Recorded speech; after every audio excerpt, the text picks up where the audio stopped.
ನಮಸ್ಕಾರ, ಗರುಡ ಮಾಧ್ಯಮಕ್ಕೆ ಸ್ವಾಗತ. ನಾನು ನಿಮ್ಮ ನವೀನ್. ಕರ್ನಾಟಕ ಕಾವಲು ಪಡೆ ವತಿಯಿಂದ ಇಂದು ಪಟ್ಟಣದ ರಾಷ್ಟ್ರೀಯ ಹೆದ್ದಾರಿಯ ಊಟಿ ಮೈಸೂರು ರಸ್ತೆ ಹಾಗೂ ಸುಲ್ತಾನ್ ಬತ್ತೇರಿ ರಸ್ತೆಯ ಮಧ್ಯಭಾಗದಲ್ಲಿರುವ ವಿದ್ಯುತ್ ದೀಪಗಳು ದುರಸ್ತಿಗೊಂಡಿದ್ದು, ಇದರಿಂದ ಹಲವಾರು ಪಾದಚಾರಿಗಳಿಗೆ ಅಪಘಾತವಾಗಿದ್ದು, ಇದನ್ನು ಖಂಡಿಸಿ ಪ್ರತಿಭಟನೆ ಹಮ್ಮಿಕೊಳ್ಳಲಾಯಿತು. ಪಟ್ಟಣದ ಪ್ರವಾಸಿ ಮಂದಿರದಿಂದ ಹೊರಟ ಪ್ರತಿಭಟನಾಕಾರರು ಎಂಡಿಸಿಸಿ ಬ್ಯಾಂಕ್ ಮುಂಭಾಗ ರಸ್ತೆ ತಡೆದು ಸಂಬಂಧಪಟ್ಟ ಅಧಿಕಾರಿಗಳಿಗೆ ಧಿಕ್ಕಾರದ ಘೋಷಣೆ ಕೂಗುವ ಮುಖಾಂತರ ಆಕ್ರೋಶ ವ್ಯಕ್ತಪಡಿಸಿದರು. ನಂತರ ತಾಲೂಕು ಕಚೇರಿಗೆ ತೆರಳಿದರು. ಈ ಸಂದರ್ಭದಲ್ಲಿ ಕಾವಲು ಪಡೆಯ ತಾಲೂಕು ಅಧ್ಯಕ್ಷರಾದ ಎ ಅಬ್ದುಲ್ ಮಾಲಿಕ್ ಮಾತನಾಡಿ, ಹೆದ್ದಾರಿ ಪ್ರಾಧಿಕಾರದ ಅಧಿಕಾರಿಗಳ ವಿರುದ್ಧ ಕಿಡಿಕಾರಿ ಕೂಡಲೇ ವಿದ್ಯುತ್ ದೀಪಗಳು ಸರಿಪಡಿಸಬೇಕು, ಇಲ್ಲದಿದ್ದರೆ ಮುಂದಿನ ದಿನಗಳಲ್ಲಿ ಉಗ್ರ ಹೋರಾಟದ ಎಚ್ಚರಿಕೆ ನೀಡಿದರು. ನಂತರ ದಂಡಾಧಿಕಾರಿಗಳಿಗೆ ಮನವಿ ಸಲ್ಲಿಸಿದರು. ಮನವಿ ಸ್ವೀಕರಿಸಿದ ದಂಡಾಧಿಕಾರಿಗಳು ಸ್ಥಳದಲ್ಲೇ ಸಂಬಂಧಪಟ್ಟ ಇಲಾಖೆ ಅಧಿಕಾರಿಗಳಿಗೆ ದೂರವಾಣಿ ಕರೆ ಮಾಡಿ ಕೂಡಲೇ ಕ್ರಮ ಕೈಗೊಳ್ಳುವಂತೆ ಸೂಚಿಸಿದರು.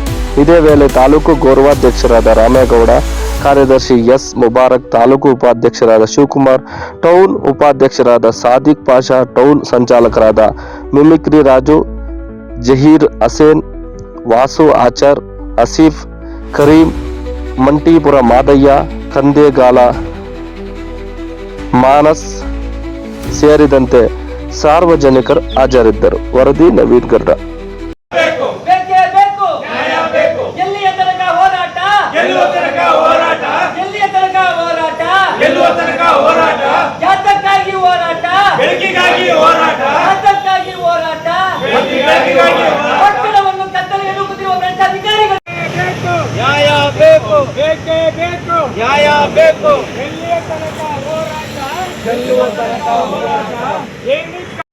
ಬೇಕೇ ಬೇಕು, ನ್ಯಾಯ ಬೇಕು, ಬೇಕೇ ಬೇಕು, ನ್ಯಾಯ ಬೇಕು, ಎಲ್ಲಿಯ ತನಕ ಹೋರಾಟ, ಗೆಲ್ಲುವ ತನಕ ಹೋರಾಟ, ಎಲ್ಲಿಯ ತನಕ. ಸಾರ್ವಜನಿಕ ಹಿತಾಸಕ್ತಿಯನ್ನು ಕಡೆಗಣಿಸುವ ಅಧಿಕಾರಿಗಳಿಗೆ, ಲಜ್ಜೆಗೆಟ್ಟ ಅಧಿಕಾರಿಗಳಿಗೆ, ಲೂಟಿಕೋರ ಹೋರಾಟ, ಎನ್ಎಚ್ ಅಧಿಕಾರಿಗಳಿಗೆ ಅಧಿಕಾರ, ಎನ್ಎಚ್ ಅಧಿಕಾರಿಗಳಿಗೆ ಎನ್ಎಚ್ ಅಧಿಕಾರಿಗಳಿಗೆ ಬೇಕಾಗಿದ್ದ ಬೆಳಗ್ಗೆ ಹೊತ್ತು ಅಧಿಕಾರಿಗಳಿಗೆ, ಬೆಳಗ್ಗೆ ಹೊತ್ತು ಲೈಟಿಸುವ ಅಧಿಕಾರಿಗಳಿಗೆ, ರಾತ್ರಿ ಕಚ್ಚತ್ತ ಮಾಡಿರುವ ಬಿಳಿಪೇಟೆಗೆ ಅಧಿಕಾರಿಗಳಿಗೆ, ಅಧಿಕಾರಿಗಳಿಗೆ, ಅಧಿಕಾರಿಗಳಿಗೆ ಬೇಕೇ ಬೇಕು, ಬೇಕೇ ಬೇಕು, ಎಲ್ಲಿಯ ತನಕ ಹೋರಾಟ, ಎಲ್ಲಿಯ ತನಕ ಹೋರಾಟ. ಹಿತಾಸಕ್ತಿ ಇಲ್ಲದ ಅಧಿಕಾರಿಗಳಿಗೆ, ಸಾರ್ವಜನಿಕರ ಹಿತಾಸಕ್ತಿ ಇಲ್ಲದ ಅಧಿಕಾರಿಗಳಿಗೆ, ಲಜ್ಜೆಗೆಟ್ಟ ಅಧಿಕಾರಿಗಳಿಗೆ, ಕರ್ತವ್ಯ ನಿರ್ಲಕ್ಷ್ಯ ವಹಿಸುತ್ತಿರುವ ಅಧಿಕಾರಿಗಳಿಗೆ ಬೇಕೇ ಬೇಕು, ಬೇಕೇ ಬೇಕು, ಎಲ್ಲಿಯ ತನಕ ಹೋರಾಟ, ಎಲ್ಲಿಯ ತನಕ ಹೋರಾಟ, ಏನಕ್ಕಾಗಿ ಹೋರಾಟ, ಏನಕ್ಕಾಗಿ ಹೋರಾಟ, ಬೇಕು, ಬೇಕೇ ಬೇಕು, ಎಲ್ಲಿಯ ತನಕ ಹೋರಾಟ, ಎಲ್ಲಿಯ ತನಕ ಹೋರಾಟ, ಏನಕ್ಕಾಗಿ ಹೋರಾಟ, ಏನಕ್ಕಾಗಿ ಹೋರಾಟ.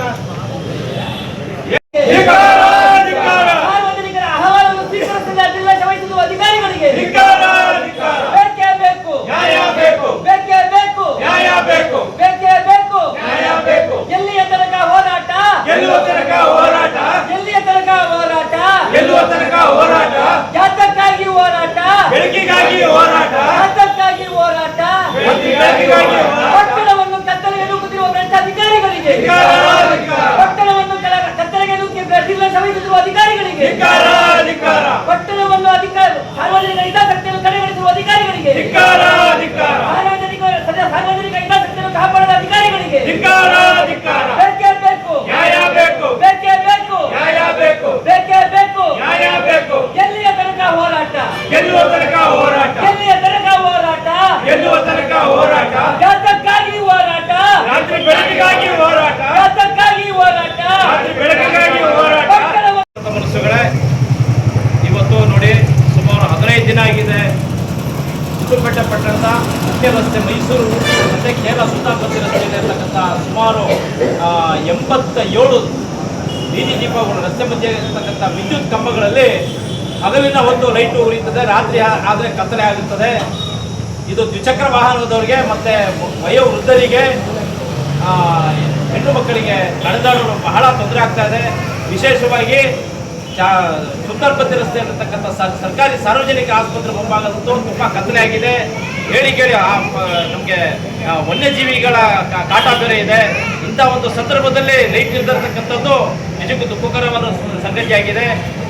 ಇದಕ್ಕೆ ಸಾರ್ವಜನಿಕರು ಕೂಡ ಧ್ವನಿ ಎತ್ತಬೇಕಾಗಿ ನಾವು ಮನವಿಯನ್ನು ಮಾಡಿಕೊಳ್ತಾ, ಕೂಡಲೇ ರಾಷ್ಟ್ರೀಯ ಹೆದ್ದಾರಿ ಪ್ರಾಧಿಕಾರದ ಅಧಿಕಾರಿಗಳು ಸಂಬಂಧಪಟ್ಟ ಅಧಿಕಾರಿಗಳು ಏನಿದ್ದೀರಿ, ಕೂಡಲೇ ಇದನ್ನು ದುರಸ್ತಿಪಡಿಸಿ 2ನೇ ದಿನದಲ್ಲಿ ನೀವು ಈ ರಸ್ತೆ ದೀಪಗಳನ್ನು ಸರಿಪಡಿಸ್ತಿಲ್ಲ ಅಂದರೆ ಮುಂದಿನ ದಿನಗಳಲ್ಲಿ ಉಗ್ರ ಹೋರಾಟವನ್ನು ಮಾಡಬೇಕಾಗುತ್ತೆ. ಕರ್ನಾಟಕ ಕಾವಲು ಪಡೆ ವತಿಯಿಂದ ನಾನು ಎಚ್ಚರಿಕೆ ಕೊಡೋ ಮೂಲಕ ನಿಮ್ಗೆ 2 ದಿನಗಳು 2 ದಿನದಲ್ಲಿ ಬೆಳಕು ಬರಬೇಕು, ಸರಿಯಾದ ರೀತಿಯಲ್ಲಿ ನಿರ್ವಹಣೆ ಮಾಡಬೇಕು.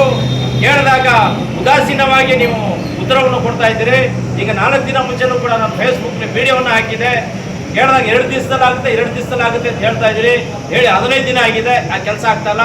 ಕಾರಣ ಏನು ಅಂತ ಸಾರ್ವಜನಿಕರ ಮುಂದೆ ಅಧಿಕಾರಿ ವರ್ಗದವರು ಮುಂದಿಡಬೇಕು. ಅದಕ್ಕಿಂತ ಸಮಸ್ಯೆ ಬಗೆಹರಿಸೋಣ.